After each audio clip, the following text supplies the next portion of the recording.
You know, it depends on what they mix and match with. If there's a failure in that product, it can make it hard to go after a warranty claim. The other problem is it can just not look nice. So let's give you a few different scenarios. So let's say you have a roofer that puts on a composition roof. They pick one manufacturer, but then in the process, another manufacturer may have a cheaper ridge cap. That's the piece that goes on the top. So they choose to use that. And then halfway through the process, they run out and they go, well, just use another manufacturer for this piece. And I know it sounds crazy, but we've got a wall of shame here that has pictures of just that. We've got a house that has composition roof. It's beautiful, presidential.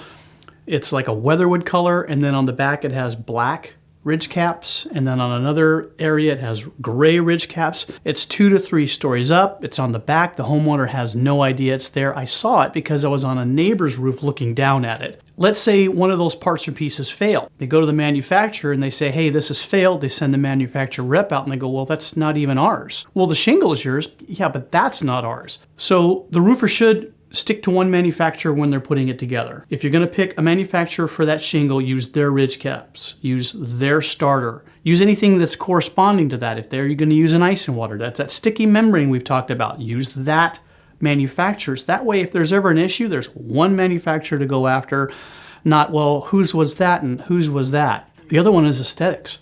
I have gone to a roof where you walk up and you go, what were they thinking? It's a gray roof, and it's got brown metal valleys. It screams at you from the street. Brown vents on a gray roof. The wrong color ridge caps.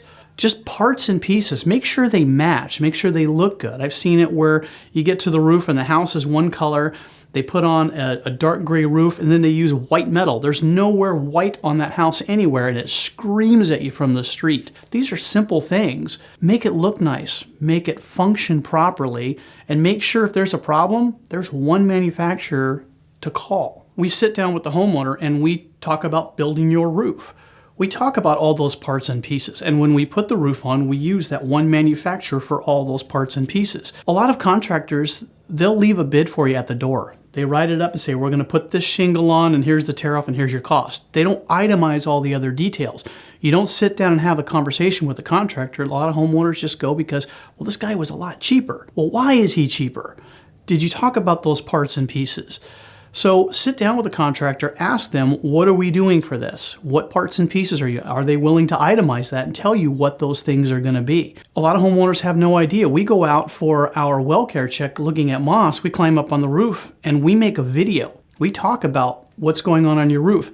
And even though it may not impact the roof, we're going to point out, hey, just so you know, this is what the roofer did on your roof. You've got this beautiful shingle, it's this color. However, he used this part and piece over here.